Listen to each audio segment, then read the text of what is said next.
வணக்கம் நண்பர்களே, இது உங்கள் தார்மி டிஎன்பிஎஸ்சி. இன்றைக்கி நாம் இந்த வீடியோவில் கரண்ட் அஃபேர்ஸ் நோக்கில் எக்ஸாமுக்கு தேவையான ஒரு இம்பார்ட்டண்டான டீட்டெயில்ஸ் தான் பார்க்க போகிறோம். ஸோ நேற்று பார்த்தோம் அப்படின்னா 16ஆம் தேதி என்ன பண்ணியிருக்காங்க அப்படின்னா நாடாளுமன்றத்தில் பெண்களுக்கு அந்த 33% இடஒதுக்கீடு கேட்டு அந்த 136வது சட்ட மசோதாவை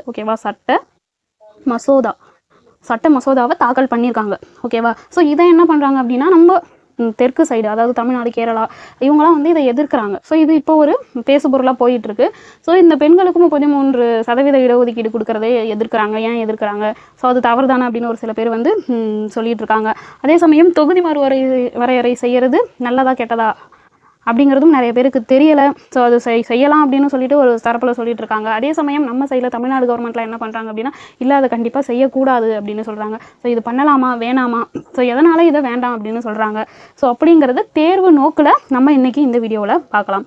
ஸோ முதல்ல தமிழ்நாடு ஏன் இந்த சட்ட முன்வரைவை வேண்டாம் அப்படின்னு சொல்கிறாங்க அப்படிங்கிறத ஃபஸ்ட் நம்ம தெரிஞ்சுக்கோம். அதுக்கு முன்னாடி பார்த்தோம் அப்படின்னா 2023 பார்த்தோம் அப்படின்னா 106வது சட்ட திருத்தம் பண்ணியிருப்பாங்க. ஓகேவா? சட்ட திருத்தம் பண்ணியிருப்பாங்க 2023. அதாவது பெண்களுக்கு 33% இடஒதுக்கீடு கொடுக்கணும் அப்படின்னு சொல்லியிருப்பாங்க. அதே சமயம் என்ன பண்ணியிருப்பாங்க அப்படின்னா, அது அடுத்த மக்கள் தொகை கணக்கெடுப்பில் இருந்து அமலுக்கு வரும் அப்படிங்கிறதையும் சொல்லியிருப்பாங்க. அதாவது என்னென்னா 106வது சட்ட திருத்தம் 2023 பண்ணியிருப்பாங்க. அது பார்த்தீங்கன்னா இதை நம்ம 2026 நடைமுறைப்படுத்தணும் அப்படின்னு சொல்லிடுவாங்க. அப்படி நடைமுறைப்படுத்தணும் அப்படின்னா என்ன பண்ணணுமா, 3 கண்டிஷன் ஒன்று சொல்லியிருப்பாங்க. முதல்ல நீங்கள் மக்கள் தொகை கணக்கெடுப்பு எடுங்க. அப்படி மக்கள் தொகை ஃபஸ்ட்டு என்ன சொல்லியிருப்பாங்க, மக்கள் தொகை கணக்கெடுப்பு எடுங்க. ஸோ அந்த மக்கள் தொகையை வச்சு தொகுதி மறுவரையறை செய்யுங்க. அப்படி தொகுதி மறுவரை செஞ்சுட்டு எத்தனை தொகுதிகள் இருக்கோ அத்தனை தொகுதிகளுக்கும் பெண்களுக்கு என்ன பண்ணுங்க, 33% இடஒதுக்கீடு கொடுங்க அப்படின்னு சொல்லிட்டு என்ன பண்ணியிருப்பாங்க, 106வது சட்ட திருத்தம் 2023 கொண்டுட்டு வந்திருப்பாங்க. ஓகேவா? ஸோ இப்போ தான் என்ன பண்ணியிருப்பாங்க அப்படின்னா, அந்த சட்ட மசோதாவை நேற்று என்ன பண்ணியிருக்காங்க அப்படின்னா நாடாளுமன்றத்தில் தாக்கல் செஞ்சுருக்காங்க. மசோதாவை, அது சட்ட திருத்தம் கிடையாது, மசோதாவை தாக்கல் செஞ்சுருக்காங்க. ஓகேவா? இதை ஏன் தமிழ்நாடு போன்ற தென் மாநிலங்கள், அதாவது கேரளா, ஆந்திரா, இவங்களாம் ஏன் இதை எதிர்க்கிறாங்க அப்படிங்கிறத பற்றி தான் நம்ம இப்போ பார்க்க போகிறோம். ஓகேவா? ஸோ ஃபஸ்ட்டு என்ன பண்ணியிருப்பாங்க, புதிய நாடாளுமன்றம் கட்டியிருப்பாங்க இல்லையா? அதில் பார்த்தோம் அப்படின்னா 888 மக்கள் உறுப்பினர்கள் அமர்ற வகையில் அதை கட்டியிருப்பாங்க. ஓகேவா? ஸோ இப்போதைக்கு பார்க்குறோம். இப்போதைக்கு தமிழ்நாட்டில் இருந்து பார்த்தோம் அப்படின்னா மாநிலங்களவைக்கு, ஓகேவா, அதாவது நாடாளுமன்றத்தில் இருக்கிற மக்களவைக்கு, லோக்சபாவுக்கு நம்ம எத்தனை பேரை தேர்ந்தெடுக்கிறாங்க அப்படின்னா 39 பேரை தேர்ந்தெடுக்கிறாங்க. ஸோ இதே பார்க்குறோம். உத்தரப்பிரதேசம் பார்க்குறோம். இப்போ இருக்கிறத நான் சொல்கிறேன். ஓகே, உத்தரப்பிரதேசத்துலேருந்து 80 பேரை தேர்ந்தெடுக்கிறாங்க. பீகார்லேருந்து 40 பேரை தேர்ந்தெடுக்கிறாங்க. கேரளாவிலேருந்து 20% பேரை தேர்ந்தெடுக்கிறாங்க. ஓகேவா? இதுவே இப்போது ஒரு வேளை புதுசாக மக்கள் தொகை கணக்கெடுப்பு எடுத்தோ அப்படி இல்லை, இப்போ என்ன சொல்கிறாங்க அப்படின்னா, இப்போ மக்கள் தொகை கணக்கெடுப்பு எடுக்க முடியாது, அதனால் நம்ம என்ன பண்ணிக்கலாம், 2011 மக்கள் தொகை கணக்கெடுப்பின் படி தொகுதி மறுவரை செய்யலாம் அப்படின்னு சொல்லிட்டாங்க. அப்படி தொகுதி மறுவரை செஞ்சால் என்னவாகும், நமக்கு இப்போ இருக்கிற 39 சீட்டானது 54 மாறுது. அப்போ 54 மாறினா நல்லது தானே அப்படின்னு தானே எல்லாரும் யோசிப்பீங்க. இங்கே பாருங்கள், உத்தரப்பிரதேசத்துக்கு இருக்கிற 80 சீட்டு 143 மாறும். அதே சமயம் பீகாருக்கு இருக்கிற 40 79 மாறும். கேரளாவுக்கு இருக்கிற அந்த 20 சீட்டு அப்படிங்கிறது 20 இருக்குது. ஓகேவா? அப்போது நமக்கு சீட்டு அதிகமாக தான் ஆகுது. இதனால் நல்லது தானே அப்படின்னு சொல்லிட்டு பார்க்குறீங்க. ஆனால் அதுதான் கிடையாது. ஓகேவா? இப்போ இந்த மாதிரி தொகுதி மறுவரை செஞ்சு அதற்கேற்ற மாதிரி இப்போ நமக்கு இத்தனை எம்பி சீட்டு அப்படின்னு கொடுத்துட்டாங்கன்னு வச்சுக்கோங்க. ஆல்ரெடி பாருங்கள், இப்போ ஏதோ ஒரு சட்டம் கொண்டுட்டு வராங்கன்னு வச்சுப்போம். இப்போ ஒரு சட்டம் கொண்டுட்டு வராங்க. ஸோ அதுக்கு என்ன பண்ணணும், எம்பிஸ்லாம் ஓட்டு போடணும். ஸோ அவங்களுடைய இதை காமிப்பாங்க இல்லையா? ஸோ அப்படி ஓட்டு போடும்பொழுது இந்த 39 எம்பி சீட் நமக்கு இருக்கும் பொழுது அந்த நம்மளுடைய அந்த உரிமை எவ்வளோவா இருக்குது பாருங்கள், 7.18% இருக்குது. ஓகேவா? அப்போ நம்மளுடைய வாக்கு, நம்மளுடைய அந்த குரல் அந்த இடத்துல எந்த அளவு செல்லுபடி ஆகும், 7.18 இருக்குது. இதுவே நம்மளுடைய சீட்டு 54 மாறினாலும் அங்கே நம்மளுடைய உரிமை அது எவ்வளோவா குறையுது, 6.3% குறைஞ்சிடுது. ஓகேவா? அப்போ இப்போ அந்த நார்த் சைடில் இப்போ ஏதோ அவங்களுக்கு முக்கியமான ஒரு சட்டங்கள் கொண்டுட்டு வராங்கன்னு வச்சுக்கோங்களேன். இப்போ அங்கே இருக்கிற எம்பிஸ் தான் அப்போதைக்கு இந்த சட்ட மறுவரை செஞ்சுட்டா அந்த எம்பிஸோட எண்ணிக்கை தான் அதிகமாக இருக்கும். அப்படி இருக்கிற பட்சத்தில் என்ன ஆகும், அவங்களுக்கு பாருங்கள், இது பாருங்கள், உத்தரப்பிரதேசத்தில் பாருங்கள் 80 இருக்கும்போது 14.7% இருக்கிறது, 143 மாறும்பொழுது 16.8% அதிகரிக்கிறது. தெரியுதா? ஸோ அவங்களுடைய அங்கே இருக்கிற உரிமையானது 2% அதிகரிக்க செய்யுது. ஆனால் நமக்கு பாருங்கள் இங்கே 1% குறைஞ்சிருக்கு. ஓகேவா? ஸோ அப்போது ஏதாவது ஒரு சட்டம் கொண்டுட்டு வராங்க அப்படின்னா, இப்போது பேசிக்கே இதே எடுத்துப்போம் பாருங்களேன். இப்போ தமிழ்நாட்டிலேருந்து ஒருத்தவங்கள அங்கே ஒரு நம்ம பிரைம் மினிஸ்டராகவே தேர்ந்தெடுக்கணும் அப்படின்னாலுமே நார்த் இந்தியன்ஸுக்கு தான் என்ன இருக்காங்க, அதிக பலம் இருக்குது. ஸோ இதனால தான் என்ன பண்ணுறாங்க அப்படின்னா, இதை கொண்டுட்டு வரக்கூடாது அப்படின்னு முக்கிய காரணம் சொல்கிறாங்க. பீகாருக்கு பாருங்கள், 40 இருக்கும்போது 7.3 இருக்கிறது 79 மாறும்பொழுது 9.3% அதிகரிக்கிறது. ஓகேவா? அது ஏன் இதை கொண்டுட்டு வரக்கூடாது அப்படின்னு சொல்கிறாங்கன்றது புரியுதா? இப்போ கேரளாவுக்கு 20-20ஆவே இருந்தாலும் 3.6% இருக்கிறது 2.3 குறையுது.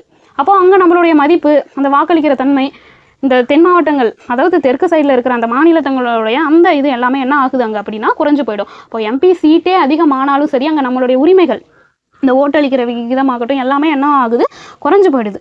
ஓகேவா? அப்போ எந்த ஒரு சட்டம் கொண்டுட்டு வந்தாலும் என்ன நடக்கும் அப்படின்னா, நார்த் சைடு இருக்கிறவங்களுடைய எண்ணிக்கை தான் அங்கே அதிகமாக இருக்க பொழுது, அவங்களுடைய பலம் தான் அங்கே அதிகமாக இருக்கும். அப்படிங்கிற பட்சத்தில் நமக்கான ஒரு இதை நம்மளால அங்கே தனித்துவமாக கொண்டுட்டு வர முடியுமா அப்படின்னு கேட்டால் கண்டிப்பாக முடியாது. அதனால தான் என்ன பண்ணுறாங்க அப்படின்னா இதை எதிர்க்கிறாங்க. ஓகேவா? ஸோ உங்கள் எல்லாருக்குமே இது இப்போ கண்டிப்பாக புரிஞ்சிருக்கும். ஓகேவா? ஸோ அதை தான் சொல்லியிருக்காங்க. ஸோ 39லேருந்து 54ஆவே அதிகரிச்சாலுமே நாடாளுமன்றத்துடைய மொத்த பலத்தோட தமிழ்நாட்டுடைய வாக்கு பலம் இதான் கவனிக்க வேண்டியது. வாக்கு பலம் குறைகிறது. இது என்ன சொல்றாங்க? பிரதமரை தேர்ந்தெடுப்பதிலோ அல்லது தேசிய அளவில் சட்டங்களை இறுதி செய்வதிலோ தென் மாநிலங்களுடைய குரல் முற்றிலுமா வந்து என்னவாயிடுமா, ஒடுக்கப்பட்டுருமா.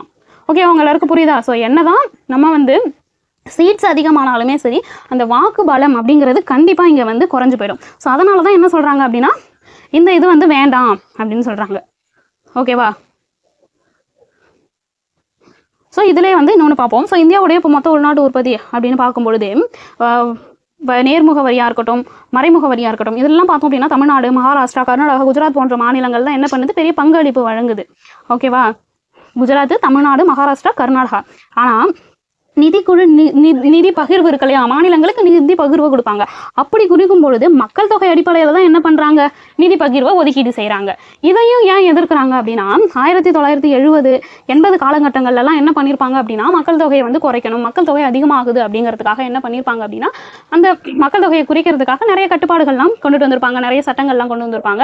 ஸோ தமிழ்நாடு, கேரளா, ஆந்திரா, ஸோ இங்கே இருக்கிற தென் சைடில் இருக்கிற அந்த மாநிலங்கள்லாம் என்ன பண்ணியிருப்பாங்க, அந்த ரூல்ஸை ஃபாலோ பண்ணி என்ன பண்ணியிருப்பாங்க அப்படின்னா மக்கள் தொகையை கட்டுப்படுத்தி வச்சிருப்பாங்க.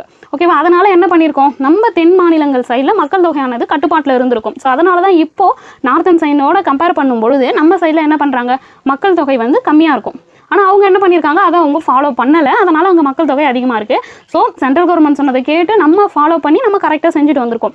ஆனால் இப்போ என்ன பண்ணுறாங்க, தொகுதி மறுவரை எதன் அடிப்படையில் செய்கிறாங்க அப்படின்னா மக்கள் தொகை அடிப்படையில் செய்கிறாங்க. ஸோ இது ஒரு தவறான விஷயம் தானே.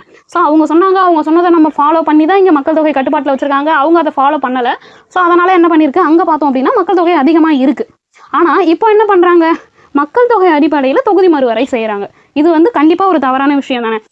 ஸோ அப்போ என்ன பண்ணக்கூடாது, ஒன்று மக்கள் தொகை அடிப்படையில் மறுவரை செய்கிறாங்க அப்படின்னா அவங்களுக்கு தான் அதிக சீட்ஸ் போகும். ஸோ வாக்கு பலம் அப்படிங்கிறது நார்த்தன் சைடில் தான் அதிகமாக இருக்கும். ஸோ இதனால தான் முழுக்க என்ன பண்ணுறாங்க அப்படின்னா இதை எதிர்க்கிறாங்க. அதே சமயம் கவனிக்க வேண்டியது என்னன்னா, பெண்களுக்கு அந்த 33% இடஒதுக்கீடு அப்படிங்கிறத கொடுக்கக்கூடாது அப்படிங்கிறது யாருமே இங்கே சொல்கிறதில்ல. அதை நீங்கள் கொடுங்க, ஆனால் தொகுதி மறுவரை செய்ய வேண்டாம் அப்படின்னு தான் சொல்லியிருக்காங்க. ஓகேவா? இதே சமயம் இங்கே பாருங்கள், நம்ம வரி செலுத்துறதெல்லாம் நம்ம முன்னிலையிலே இருந்தாலும் அவங்க திரும்பி நமக்கு நிதி பகிர்வு கொடுக்குறாங்களே, அதையும் என்ன பண்ணுறாங்க, மக்கள் தொகை அடிப்படையில் தான் கொடுக்குறாங்க. அதுவுமே என்ன ஆகுது, நார்த்தன் சைட்ஸ் தான் வந்து அதிகமாக போகுது. ஓகேவா? ஸோ இதுக்கு ஒரு எக்ஸாம்பிள் பார்க்கலாம் பாருங்கள். 15வது நிதிக்குழு என்ன பண்ணிருக்காங்க, முதன்முறை 1971 ஸோ மக்கள் தொகைக்கு பதிலாக என்ன பண்ணியிருக்காங்க, 2011 மக்கள் தொகை அடிப்படையாக கொண்டுச்சு. ஸோ இதனால் தமிழ்நாடு போன்ற மாநிலங்கள் தங்களுடைய நிதி பங்களிப்பில் பெரும் சரிவு செஞ்சுருக்காங்க. எப்படி அப்படின்னா, நம்ம வந்து ஒரு ரூபாய்க்கும் 29 காசு, நம்ம ₹1 அவங்களுக்கு கொடுக்குறோன்னா அவங்க திருப்பி நமக்கு எவ்வளோ கொடுத்துருக்காங்க, வெறும் 29 காசுகள் மட்டும்தான் கொடுத்துருக்காங்க. அதே சமயம் உத்தரப்பிரதேசம், பீகார்லாம் இருக்காங்க இல்லையா, ஸோ அவங்க பார்த்தோம் அப்படின்னா பல மடங்கு அதிகமாக அவங்க கொடுத்த அந்த காசை விட பல மடங்கு அதிகமான காசை திரும்ப பெற்றிருக்காங்க. ஸோ இதே நிலைமை நீடிச்சு அப்படின்னா தென் மாநிலங்கள்லாம் என்ன பண்ணுறாங்க, தண்டிக்கப்படுறாங்க. ஸோ நாளைய அரசியல் அதிகாரம் கூட தண்டிக்கப்படுற நிலைமை வரலாம் அப்படின்னு சொல்கிறாங்க. ஓகேவா? ஸோ இந்தியா அப்படிங்கிறது என்னது, மாநிலங்களுடைய ஒன்றியம் அப்படின்னு தான் சொல்கிறாங்க. ஆனால் இதே போல் பெரும்பான்மை நீடிச்சுது அப்படின்னா ஒரு சில மாநிலங்களுடைய அதாவது மக்கள் தொகை அடிப்படையில் தொகுதி மறுவரை செஞ்சாங்க அப்படின்னா நார்த்தன் சைடில் இருக்கிற மாநிலங்களுடைய பெரும்பான்மை தான் அங்கே நீடிக்கும். அது என்ன ஆகும் அப்படின்னா ஏற்றத்தாழ்வுகளை ஏற்படுத்திட்டு நம்மளுடைய மாநிலத்திற்கு ஒரு அச்சுறுத்தலாகவே அமையலாம். ஓகேவா?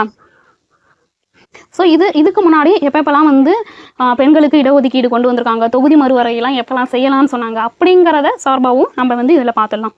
ஓகேவா? ஸோ 33% மகளிருக்கு இடஒதுக்கீடு அந்த மசோதா வந்து என்ன பண்ணியிருப்பாங்க அப்படின்னா 2023 நிறைவேற்றி அது சட்டமாகவும் வந்திருக்கும். ஓகேவா? சட்ட திருத்தமாகவும் வந்திருக்கும்.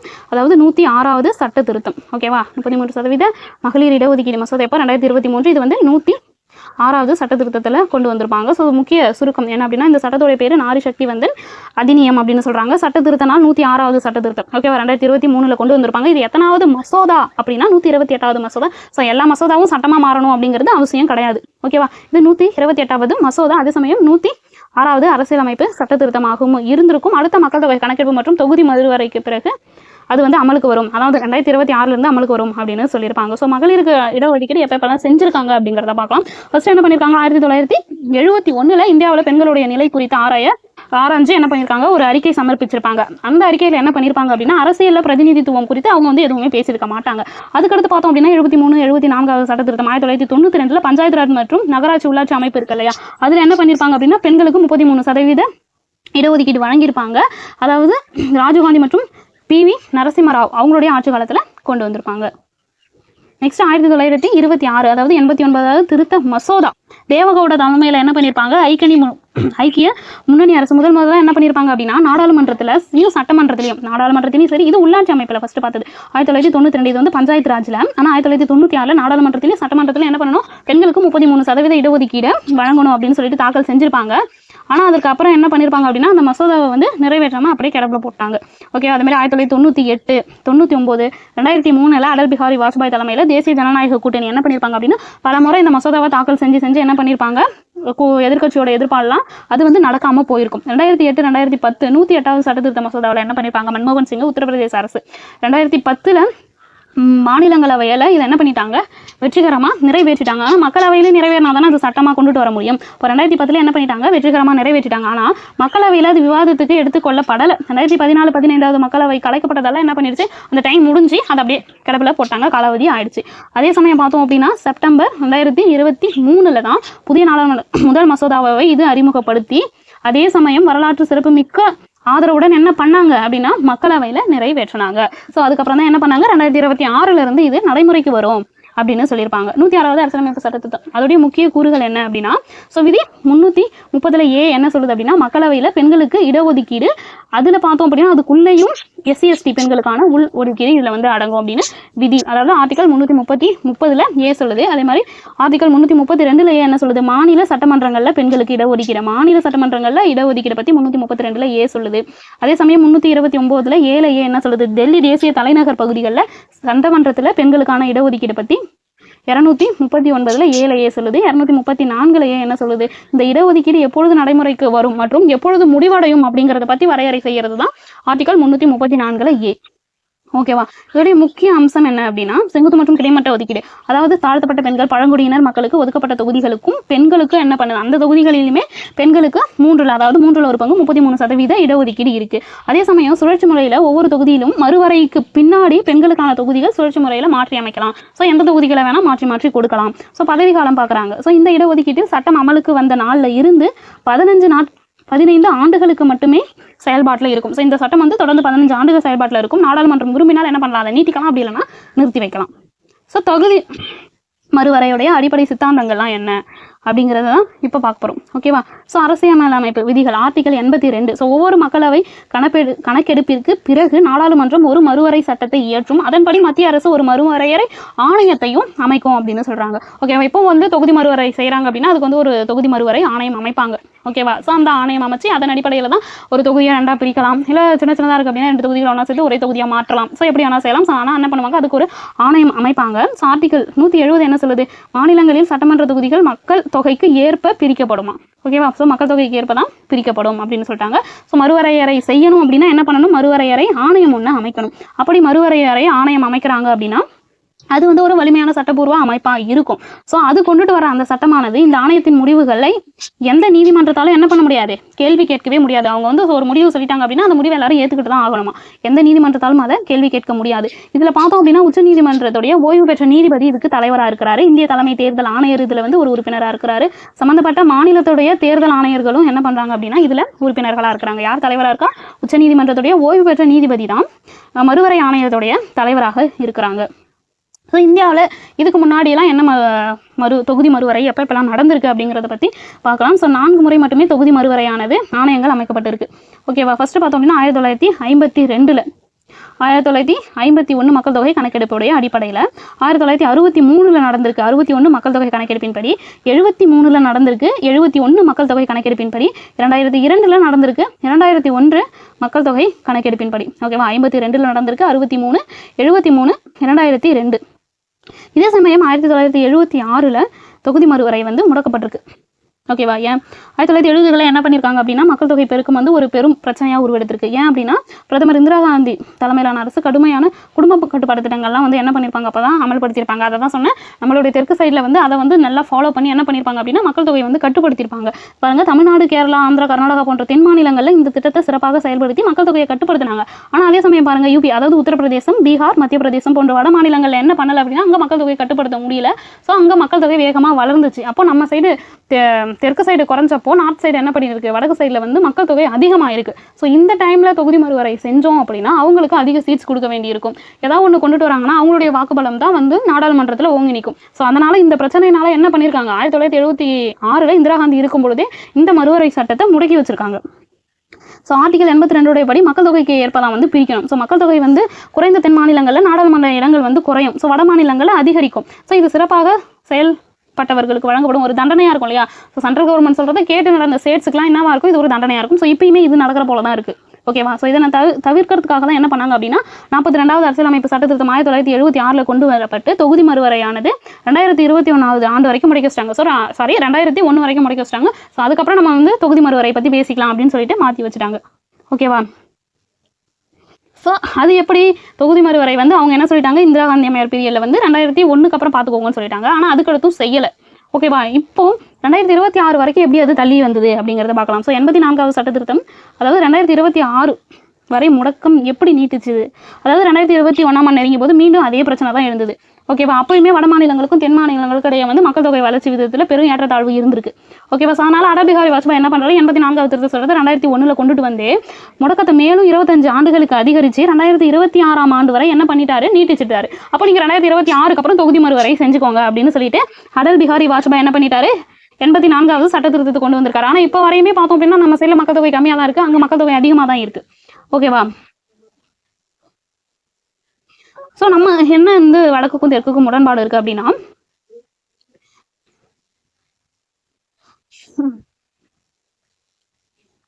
ஸோ இந்த கொள்வதில் வந்து மொத்த கருவுறுதலுடைய விகிதம் என்ற அளவீடு வந்து ரொம்ப அவசியம். ஸோ ஒரு பெண் தனது வாழ்நாளில் பெற்றெடுக்கும் சராசரி குழந்தைகளுடைய எண்ணிக்கையை தான் என்ன பண்ணுறாங்க அப்படின்னா TFR அப்படின்னு சொல்கிறாங்க. ஸோ மக்கள் தொகை நிலையை வைத்திருக்க TRF 2.1 இருக்க வேண்டும்.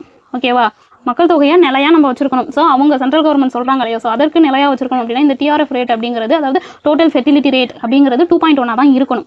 இதை கவனிச்சிங்கன்னா தெரியும். ஸோ தமிழ்நாட்டில் பார்த்தோம் அப்படின்னா 1.8 தான் இருக்குது. ஸோ அவங்க சொன்னதை விடவே நம்ம கம்மியாக தான் வச்சிருக்கோம். அப்போ நம்ம கட்டுக்குள்ளே தான் வச்சிருக்கோம். அவங்க சொன்னதை கேட்டு தான் நம்ம நடக்கிறோம். ஆனால் தொகுதி மறுவரை செஞ்சறதை என்ன பண்ணுறாங்க, மக்கள் தொகை அடிப்படையில் செஞ்சிடறாங்க. அப்படி செஞ்சால் என்ன ஆகும், நார்த்தன் சைட்ஸுக்கு சீட் அதிகமாகும். ஏதாவது ஒரு சட்டம் கொண்டு வராங்க அப்படின்னா அது அவங்களுக்கு சாதகமாக தானே முடியும். ஸோ நம்ம நினைக்கிறத நம்மளால கண்டிப்பாக செய்ய முடியாது. கேரளாவும் 1.8 வச்சிருக்காங்க, ஆந்திராவும் 1.7 வச்சிருக்காங்க. ஸோ நம்மளாம் என்ன பண்ணுறோம், 2.1 விடவே கம்மியாக வச்சிருக்கோம். அதே சமயம் பீகார், மேகாலயா, உத்தரப்பிரதேசத்தெல்லாம் பாருங்க, அவங்க 2.1 தான் சொல்றாங்க. இவங்க 2.98 வச்சிருக்காங்க, 2.91 வச்சிருக்காங்க, 2.35 வச்சிருக்காங்க. அவங்க எந்த ரூல்ஸையும் மதிக்கல, ஃபாலோ பண்ணல. ஆனால் என்ன பண்றாங்க, தொகுதி மறுவரையானது மக்கள் தொகை அடிப்படையில் நடக்குது. ஸோ தமிழ்நாட்டில் ஏன் இதை எதிர்க்காங்க அப்படிங்கிறது இப்போ உங்களுக்கு நல்லா தெளிவாகவே புரிஞ்சிருக்கும். ஓகேவா,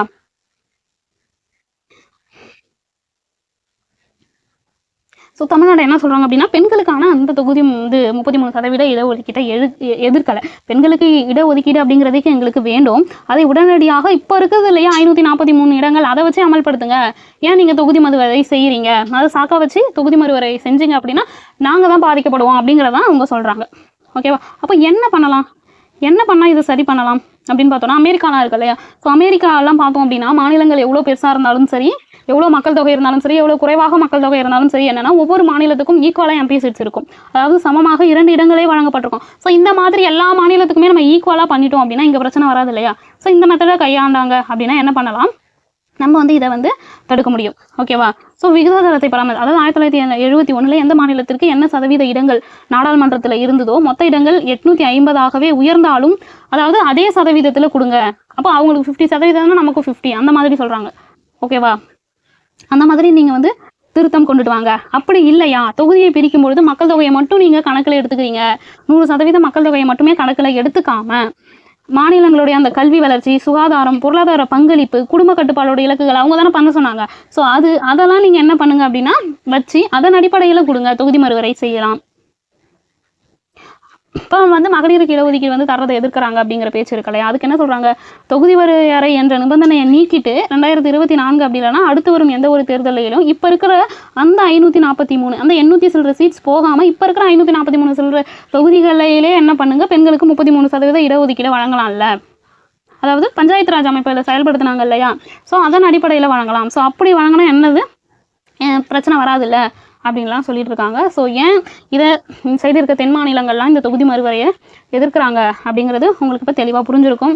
இதை என்ன பண்ணியிருக்காங்க பாருங்கள், டிஎன்பிஎஸ்சி குரூப் 1ல் இந்த கேள்விகள்லாம் வந்து ஆல்ரெடி கேட்டிருக்காங்க. ஸோ தேர்வு நோக்கிலையும் இது வந்து உங்களுக்கு முக்கியமானதாக இருக்கும் அப்படின்னு நான் நினைக்கிறேன். ஸோ இதே மாதிரியான இன்னொரு இம்பார்ட்டண்டான வீடியோவில் உங்களை சந்திக்கிறேன். நன்றி.